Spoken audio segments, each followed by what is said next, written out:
चलिए, आपका स्वागत है, वक्तव्य प्रस्तुत करिए। स्वस्ति श्री गणेशाय नमः। श्री सरस्वत्यै नमः। श्री गुरुचरण कमलेभ्यो नमः। वरनामर्थ संघानां रसानां छन्दसामपि मङ्गलानमच कर्तारो वन्दे वाणी विनायको। नमो ब्रह्मण्डदेवाय गोब्राह्मण्य हिताय च जगद्हिताय कृष्णाय गोविन्दाय नमो नमः। छविललित कमला कोटि सम नवनील अम्बरधारिणी शशिवदन कंज विलोचनी श्रीचन्द्रिका मृदुहासिनी आनंद घन गोविंद मंदिर अनन्य निवासिनी घन श्याम घन हित चातकी घन श्याम घन हित मोरणी। हरि ओम पार्वती पते नमः। नमः। परम परात्पर अखिलेश्वर अकारण करुणा वरुणालय अकारण करुणाकारक सकल जन कल्य सापहारक सगुण साकार निर्गुण निराकार जगदैक बंधु करुणैक सिंधु सच्चिदानंद घन परमात्मा पीताम्बरधारी श्री बांके बिहारी लाल जी के चरणों में इस दासी का सादर प्रणाम। परम आराध्य लाडली वृषभानु नंदिनी किशोरी श्री राधा रानी जी के चरणों में मेरा सादर प्रणाम एवं श्रीमद् भागवत कथा के प्रमुख श्रोता हनुमान जी महाराज के चरणों में मेरा सत सत प्रणाम एवं मेरे सदगुरुदेव भगवान के चरणों में कोटि कोटि नमन वंदन। समुपस्थित समस्त भगवत भक्तगण एवं जूम ऐप के माध्यम से कथा श्रवण करने वाले प्यारे भगवत भक्त अनुरागी आप सभी को मेरा स्नेह भरा जय जय श्री राधे, जय जय श्री राधे। सिया राम मैं सब जग जानी करहूँ प्रणाम जोर जुग पानी। यहाँ पर बैठे सब नर नारी प्रेम से सीता राम हमारी प्रेम से राधे श्याम हमारी। प्यारे श्रोता बंधुओं, आइए हम सब कथा में प्रवेश करते हैं। राजा परीक्षित राज्य करने लगे। उन्होंने सुना था कि राज्य में कली का प्रवेश हुआ है। तब उन्होंने कली को सजा दी। पांडवों तो कली को प्रवेश की बात सुनकर ही हिमाचल में चले गए, पर धन्य है परीक्षित जिन्होंने कली को सजा दी। कली पुरुष की बड़ी इच्छा थी कि मैं राजा के शरीर में प्रवेश हो जाऊं। राजा बिगड़ेंगे तो प्रजा बिगड़ेगी, ऐसा सोचकर कली राजा के शरीर में प्रवेश होना चाहते थे। और कहते हैं जब आचार बिगड़ता है तब विचार भी बिगड़ता है, और जब आचार और विचार दोनों बिगड़ते हैं ना, तब घर में कली का प्रवेश होता है। जिसका पानी बिगड़ता है उसकी वाणी बिगड़ती है। कहते हैं जैसा पियो पानी वैसा बोले वाणी। पवित्र अन्न पेट में जाता है तो मन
महाभारत के वन पर्व में कथा आती है कि नल राजा के पीछे कली है और नल राजा का जीवन भी बहुत पवित्र था।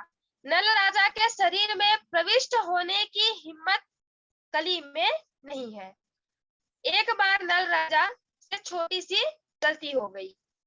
रात्रि में दीर्घ शंका के बाद हाथ पैर की शुद्धि तो की, पर ठंड बहुत होने के कारण, आलस्य के कारण पैर पैर के एड़ियों की शुद्धि ठीक से नहीं कर पाए।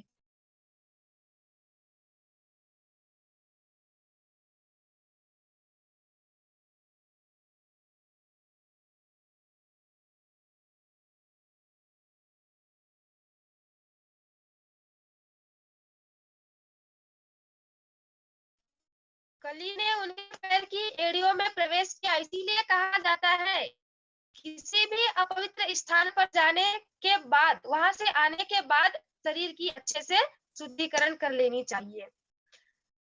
तब अभी हमने बताया आचार बिगड़ते हैं तो सदाचार भी बिगड़ते हैं, इसलिए स्वयं पर संयम रखें, तभी आपका मन पवित्र हो सकता है। अब परीक्षित राजा का जीवन तो शुद्ध था, सरल था। वेरावल से आगे प्राची सरस्वती आती है, जहाँ कली और परीक्षित की भेंट हुई। सौराष्ट्र में दो स्थान ऐसे हैं जहाँ द्वारिकानाथ रुक्मिणी जी के साथ विराजित है और काशी में गंगा जी उत्तर वाहिनी है और सरस्वती जी पूर्व वाहिनी हो जाती हैं। वहां सभी देव विराजते हैं। अब काशी में पूर्व वाहिनी की इतनी महिमा है, प्राची सरस्वती नदी के तट पर कली ने परीक्षित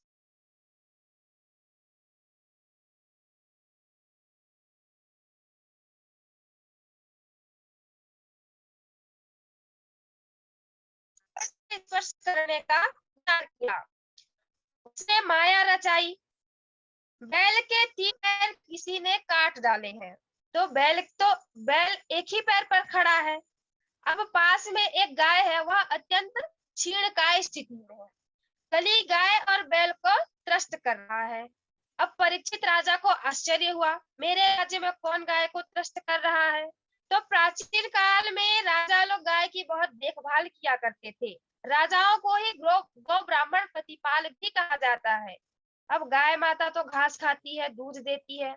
समाज में सबसे कम गाय माता शक्ति देती है। ब्राह्मण ज्ञान देते हैं। समाज में अनेक जीव अज्ञान से दुखी हैं और समझदारी में ही अत्यंत सुख है, भलाई है। और कहा जाता है कि महाराज गाय तो दूध देती है, परंतु भैंस भी दूध देती है। आपकी बात सही है, परंतु भैंस के दूध से खाली चर्बी बढ़ती है और गाय का दूध से स्फूर्ति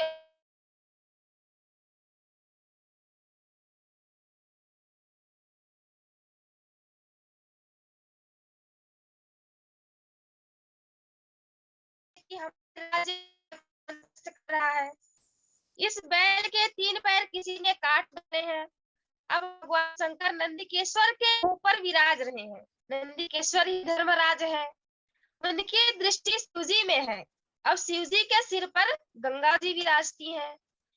शिवजी ज्ञान स्वरूप है और धर्म का स्वरूप में समझाया गया है सत्य, तप, पवित्रता और दया। इन चारों का समन्वय ही धर्म कहलाता है। धर्म का प्रथम अंग क्या है? सत्य। द्वितीय अंग है पवित्रता, तृतीय अंग है तप और चतुर्थ अंग है दया। जीवन में सुख दुख का मान अपमान कैसा भी प्रसंग आ जाए, पर धर्म को छोड़ना नहीं चाहिए। धर्म पतन से बचाता है। धर्म मृत्यु के बाद भी साथ जाता है। धर्म का प्रथम अंग सत्य है। यही सत्य ही परमात्मा है।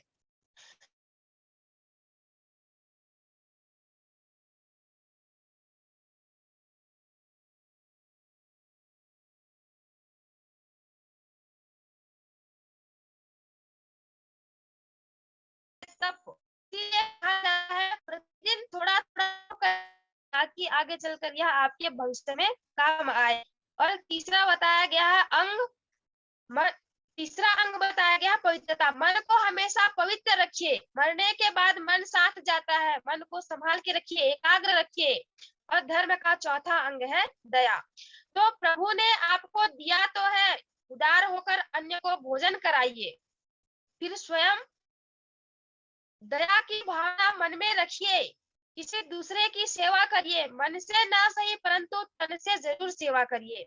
अब सतयुग में धर्म परिपूर्ण था, धर्म का दूसरा पैर और कलयुग में तीसरा पैर भी कट गया। अब कलयुग में सत्य का दर्शन तो नहीं हो पा रहा, तब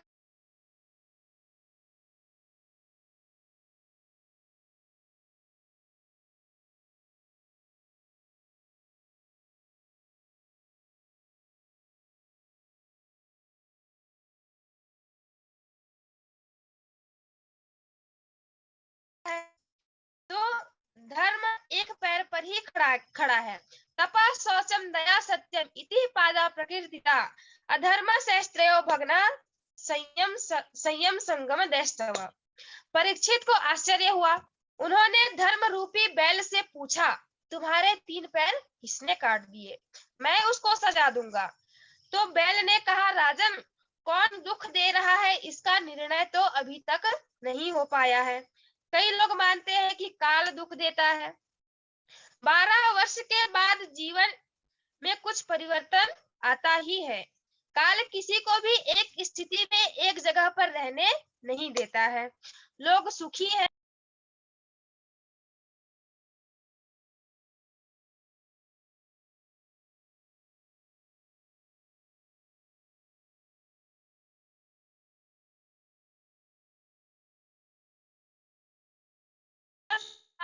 दुख के कारण ही होते हैं, ऐसा वो का मानना है। कौन सुख देता है कौन दुख देता है इसका निर्णय तो अभी तक नहीं हो सका। आप ही सोचिए, पापी के सम्मुख अगर उंगली दिखाएंगे तो निर्देश से पाप आपको ही लगेगा। पापी के स्मरण से भी मन में पाप आता है। धर्म रूपी बैल बोलने में बहुत चतुर है। अब परीक्षित को आश्चर्य हुआ कि यह कैसा बोल रहा है, यह कोई ज्ञानी है क्या? तो गाय को बैल को त्रस्त करता है, कली ही त्रस्त करता है।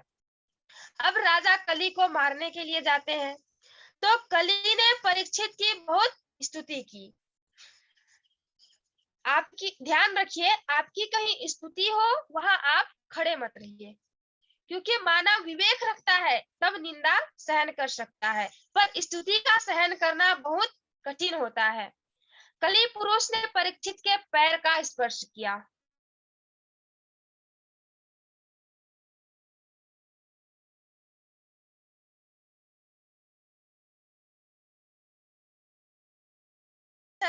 मुझे मत मारिए, पुरुष शरणागत को कभी नहीं मारते।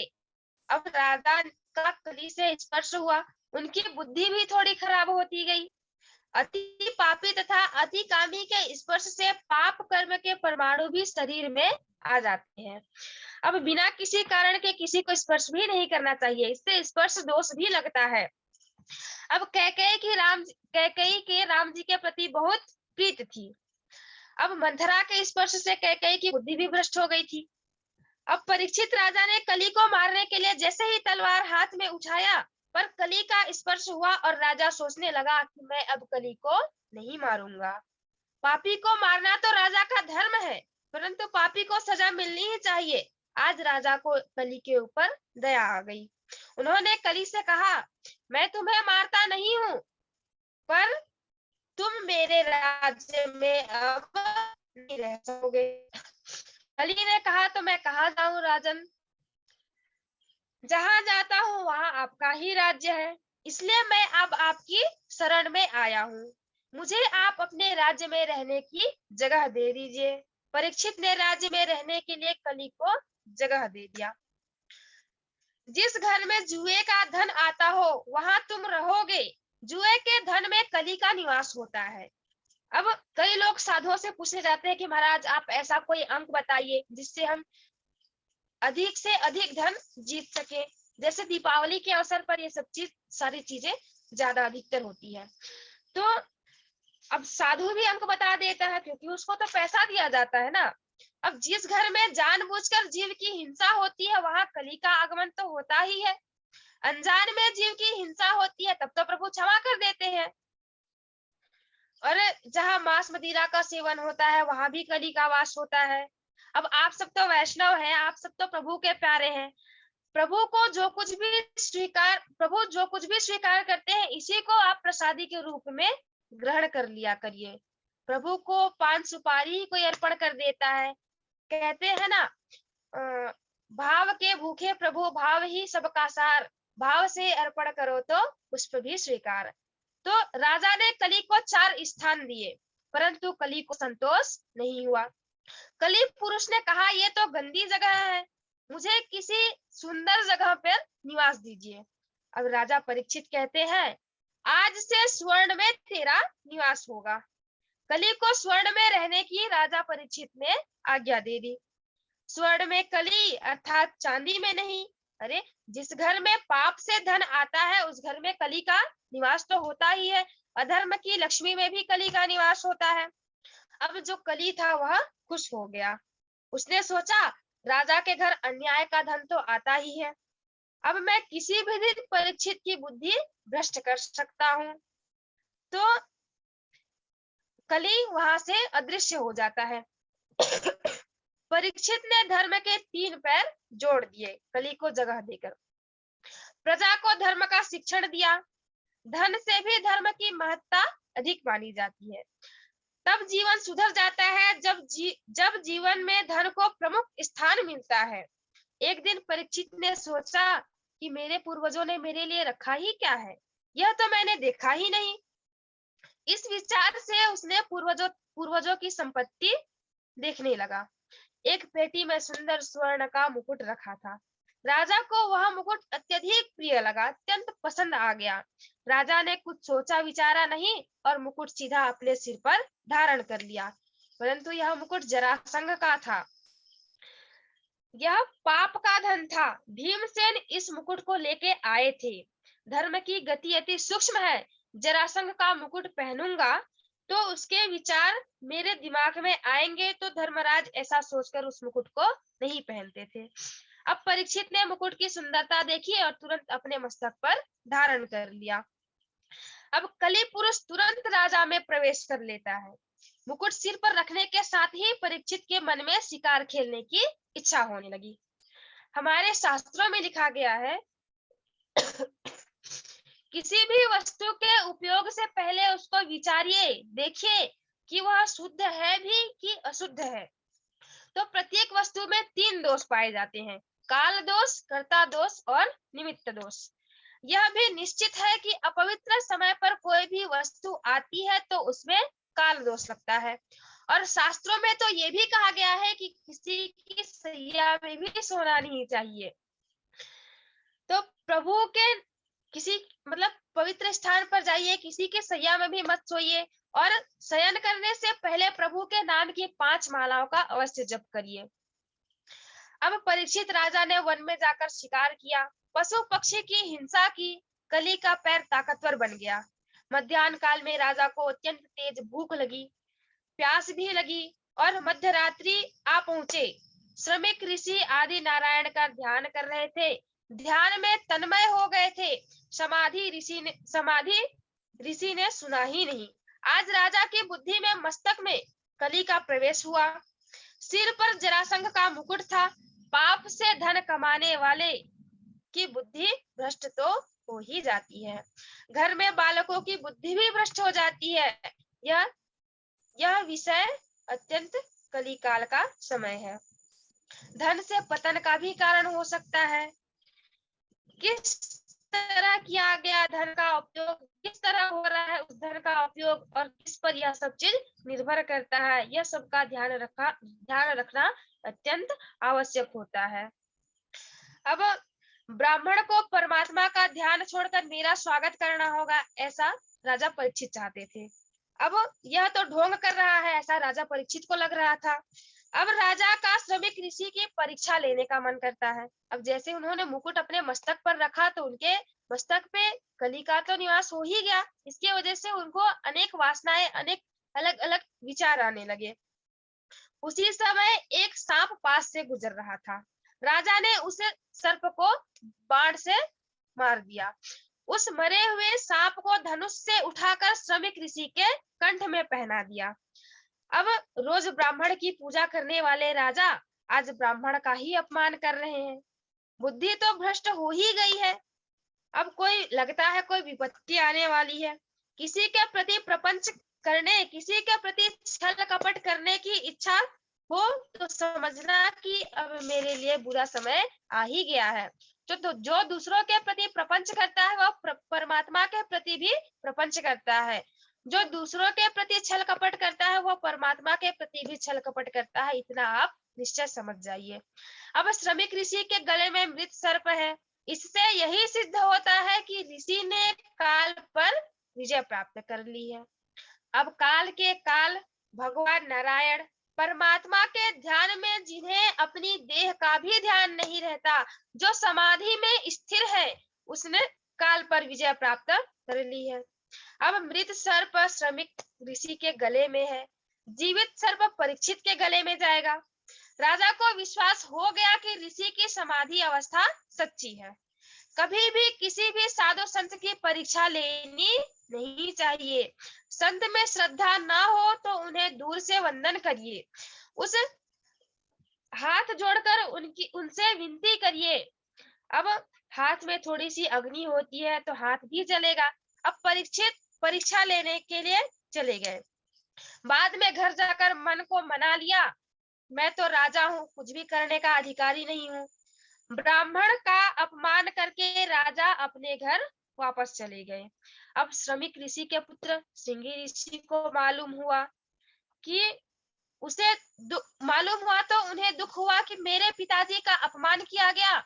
जिस राजा ने मेरे पिताजी के गले में मृत सर्प डाला है, आज से 7वें दिन उसके गले में जिंदा तक्षक सर्प आएगा और उसे डसेगा। तो श्रृंगी ऋषि ने श्राप दे दिया।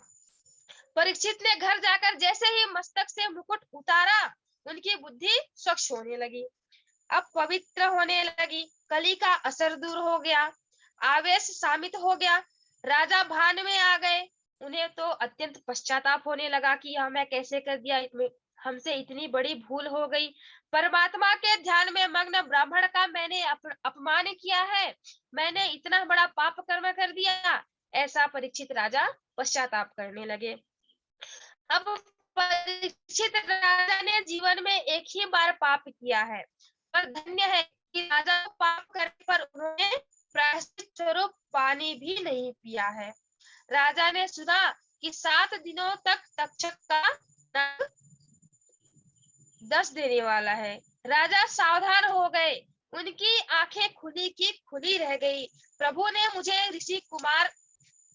मुझे सजा दी, पर उचित यही है कि प्रभु की कृपा उन्होंने 7 का समय दिया है।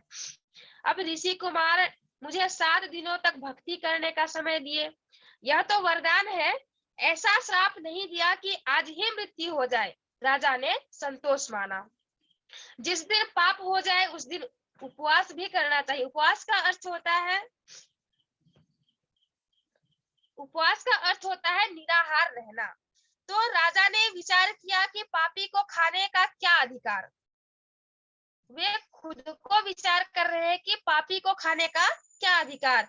धर्म के लिए धरती अनाज उत्पन्न करती है, तो धर्म के लिए मेघ बरसते हैं।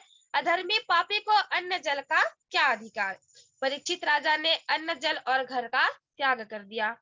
गंगा तट पर वे आ गए। गंगा तट पर मरण सुधर जाता है, ऐसा कहा जाता है। अब परीक्षित राजा गंगा को वंदन करके गंगा में स्नान करने लगे। गंगा तट पर दरभासन बिछाकर बैठ गए। बड़े बड़े ऋषियों को समाचार मिली, वे सभी आमंत्रण की परवाह किए बिना ही वहां पधारे। अब परीक्षित राजा ऋषि तुल्य हो गए हैं। विलासी जीवन की समाप्ति हो गई है, पवित्र जीवन का प्रारंभ हो गया। ऋषि से मिलने के लिए अनेक ऋषिगण जाते हैं। अत्रि ऋषि वहां पधारे। ये गुरु दत्तात्रेय के पिता है। ये तो महान ज्ञानी है, महान तपस्वी वयोवृद्ध ऋषि माने जाते हैं। अब रामचंद्र जी को तत्व ज्ञान का उपदेश देने वाले गुरु वशिष्ठ भी वहां आए। इन ऋषियों के स्मरण मात्र से मन पवित्र हो जाता है। परीक्षित आज संतों को वंदन करते हुए, संत समाज में अपना पाप प्रकट करते हुए हृदय से पश्चाताप कर रहे थे। जो पाप को छिपाते हैं ना, उनके मन में पाप घर बना लेता है। वे पुनः वही पाप करते हैं। इसलिए आप कुछ भी पाप करें तो उसे छुपाइए मत, आप सबके सम्मुख उसे प्रकट करिए और आपके किए हुए पापों से आप क्षमा याचना करिए। अब बड़े बड़े ऋषि तो पधारे हैं, पर बोलने का साहस किसी को नहीं हो रहा है कि 7 दिनों में मुक्ति कैसे हो सकती है। अब तो राजा परीक्षित घबरा गए, सोचने लगे कि मुझे यमदूत मारते मारते लेके जाएंगे, अब मेरा क्या होगा। तो 7वें दिन मैं मरने वाला हूँ, ऐसा परीक्षित राजा विचार कर रहे हैं। परीक्षित अब परमात्मा की शरण में चले जाते हैं। जिन प्रभु ने मेरा जन्म सुधारा है, वे ही मेरी मृत्यु भी सुधारेंगे। भीति बिन प्रीति नहीं, काल की भांति राखिए। और ऐसा कहकर राजा परीक्षित प्रभु की शरण में चले गए। कहते हैं, मैं आपकी शरण में आया हूँ, हे नाथ कृपा करिए। वे परमात्मा को प्रसन्न कर रहे हैं। अब श्री कृष्ण का कीर्तन करते करते वे परमात्मा को मनाते हैं। परीक्षित का अर्थनाद प्रभु के कानों में पहुंचा। अब परमात्मा को दया आ गई। श्री सुखदेव जी गंगा तट पर विचार कर रहे हैं कि प्रभु ने सुखदेव जी महाराज को प्रेरणा दी, सेवक लायक है कि आप वहां पधारिए। चारों ओर प्रकाश छा गया। ऋषियों को आश्चर्य हुआ, सोचने लगे सूर्य नारायण कहीं धरती पर तो नहीं आ गए। नहीं नहीं, यह कोई महान परमहंस पधारे हैं। कमर पर डोरी तक नहीं, वासना समाप्त हो गई, पूर्ण निर्वसन है। उनके मस्तक पर बाल एकदम बिखरे हुए हैं, हाथ घुटनों तक पहुंच रहे हैं, दृष्टि नाक के अग्रभाग पर स्थित है।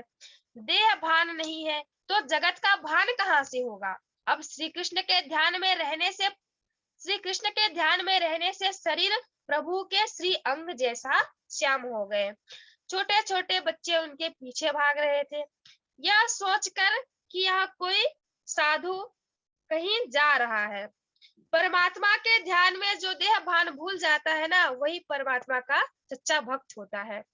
अब सुखदेव जी महाराज पधारे हैं, इनकी तो बहुत महिमा सुनी थी, आज प्रत्यक्ष दर्शन भी हो गए। सब ऋषियां ऐसा वार्तालाप करने लगे।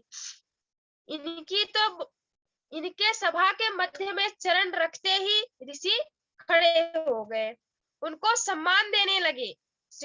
और कौन मान दे रहा है, कौन सम्मान दे रहा है, किसी का उनको ध्यान ही नहीं है। अब एक ही सिंहासन खाली था, परमात्मा की प्रेरणा से वे सिंहासन पर विराजमान हुए। ऋषियों ने जयकार किया। जय जयकार करते ही राजा के जय जयकार की आवाज राजा के कानों पर पहुंची और सुखदेव जी महाराज के दर्शन हुए। राजा अति आनंद हुआ। राजा ने सुखदेव जी महाराज की पूजा की और सुखदेव जी महाराज के समक्ष अपने पापों को उन्होंने स्वीकार किया और कहा कि मैं आपकी शरण में आया हूँ। प्रसन्न सुखदेव जी महाराज ने राजा के मस्तक पर वरदहस्त रखा। उसी समय राजा के तेजोमय चतुर्भुज श्री कृष्ण के दर्शन हुए। बोलिए श्री कृष्णचंद्र भगवान की जय। अब सुखदेव जी ने कहा कि राजा क्यों परेशान हो, अभी 7 दिन तुम्हारे पास बचे हुए हैं, मैं तुम्हें लेने नहीं आया हूँ, मैं तो तुम्हें प्रभु का ध्यान दिलाने ही आया हूँ। जिन्हें आत्म स्वरूप परमात्मा का अनुभव हो जाता है ना, वे निरपेक्ष हो जाते हैं। भगवान बद्रायणी के स्थान पर सुखदेव जी शब्द लिखा होता तो भागवत में एक भी शब्द व्यर्थ लिखा नहीं है। सुखदेव जी का परिपूर्ण वैराग्य दिखने के लिए यह शब्द प्रयुक्त हुआ है। अब बाद्रम अयनम यस्य सह बाद्रायण, व्यास महर्षि बेर खाकर जीवन निर्वाह करते थे, इससे उनको बाद्रायण कहा जाता है। व्यास जी 7 दिन जब तप करके जब भूख लगती तब 24 घंटों में सिर्फ एक बार ही बेर खाते थे। बेर पर निर्भर रहने के कारण उनका नाम बादरायण हुआ। अब व्यास जी का ऐसा वैराग्य था, परंतु सुखदेव जी को तो बेर याद तक नहीं आते। व्यास जी वस्त्र पहनते थे, सुखदेव जी के पास कोई आवरण तक नहीं था। अब सुखदेव जी कहने लगे कि राजन आप परेशान मत होइए, मेरे नारायण का स्मरण करिए, मेरे प्रभु का ध्यान करिए, आपका जीवन सुधर जाएगा। जो समय व्यतीत हो गया उसका विचार मत करिए, वर्तमान को सुधारिए, जो वर्तमान को सुधारता है ना, उसका भविष्य मंगलमय हो जाता है। प्रतिक्षण का सदुपयोग करिए। अब राजा को विश्वास हो गया कि मेरी मृत्यु को सुधारने के लिए प्रभु स्वयं आए हैं। मेरे सदृश कामी विलासी के ऐसे घर के ऐसे संत नहीं आते तो मेरा कुछ नहीं हो सकता। अब ये परमात्मा तो साक्षात आए हैं। मैं तब अश्वत्थामा ने ब्रह्मास्त्र छोड़ा था, परमात्मा ने उसी समय रक्षण किया था। मेरा जन्म उन्होंने सुधारा, अब मेरे मरण को भी सुधारने के लिए प्रभु सुखदेव जी महाराज को भेजा है। परमात्मा की प्रेरणा से ही ये संत ऋषिगण आदि पधारे हैं।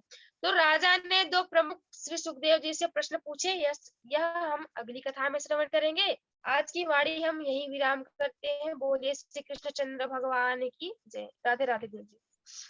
बहुत सुंदर, बहुत अद्भुत वक्तव्य